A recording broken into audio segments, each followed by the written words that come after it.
Welcome back to the extra Q&A we do on a Wednesday. As always, Dave, we want to get the money's worth out of you.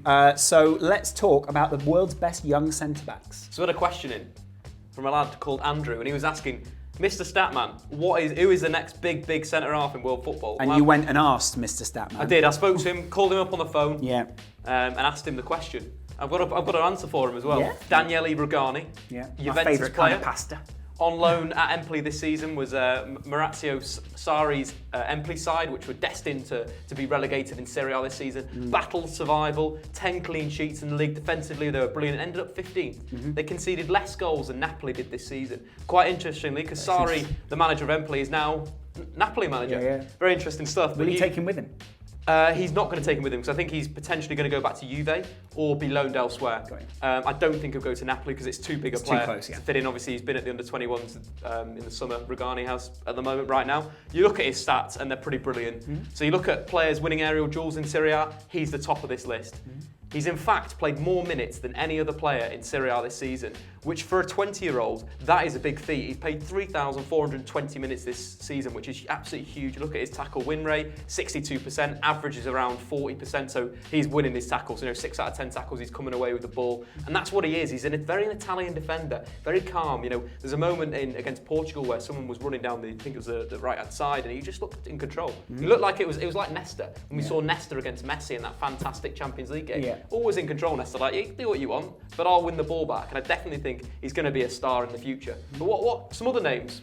Well, we were thinking Premier League players that we could talk about, right? I mean, you obviously will know about Phil Jones and how United bought him for a big fee just a few years ago, and what happens with young centre-backs if they aren't developed maybe in the right way.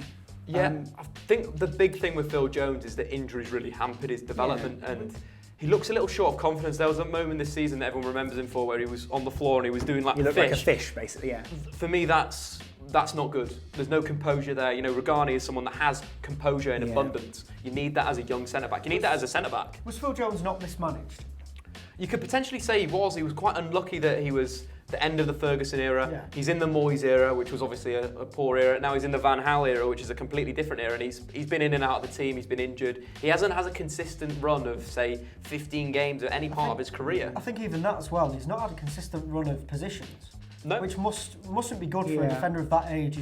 We did it with Mika Richards. We played him in centre-half one week then right back the next. And I don't think that helps. I think he played, 3 different positions in 3 weeks for United? Well, there's the other thing as well, for England. He played right back for England. He's not a right back. Going forward, he's not good enough. You've got the likes of Nathaniel Klein that could slot into that right back slot for England, yet we decide to go with Phil Jones.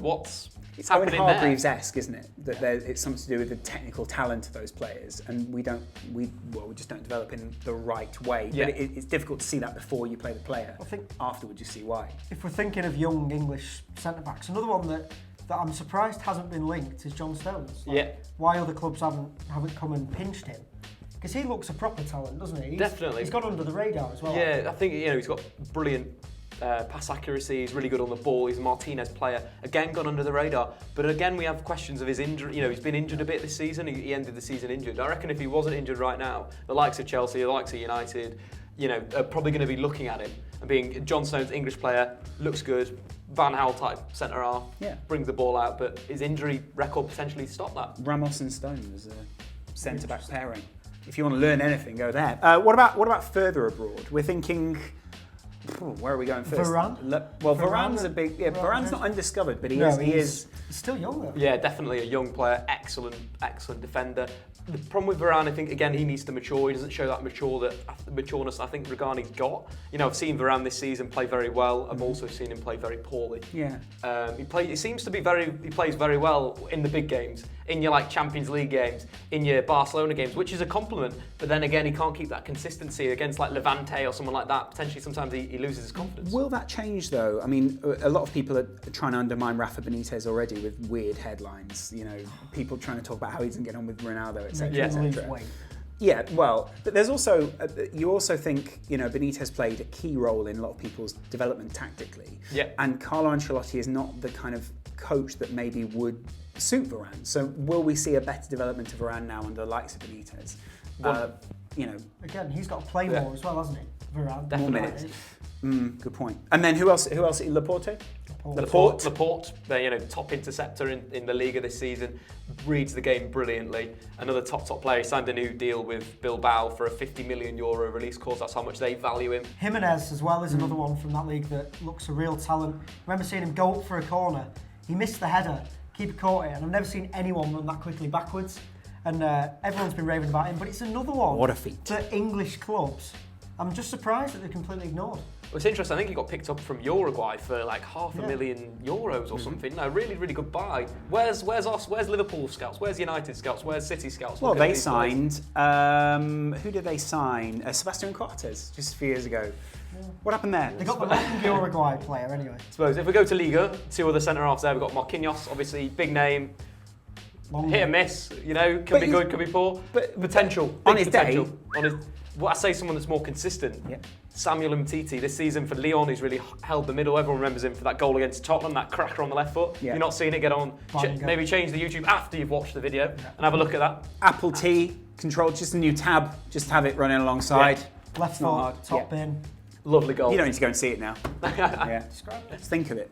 Yeah, but fantastically, that means that we've got a plethora of young centre-back talent out there that have also got a bit of an eye for scoring goals as well, which is a huge quality of a modern-day centre-back.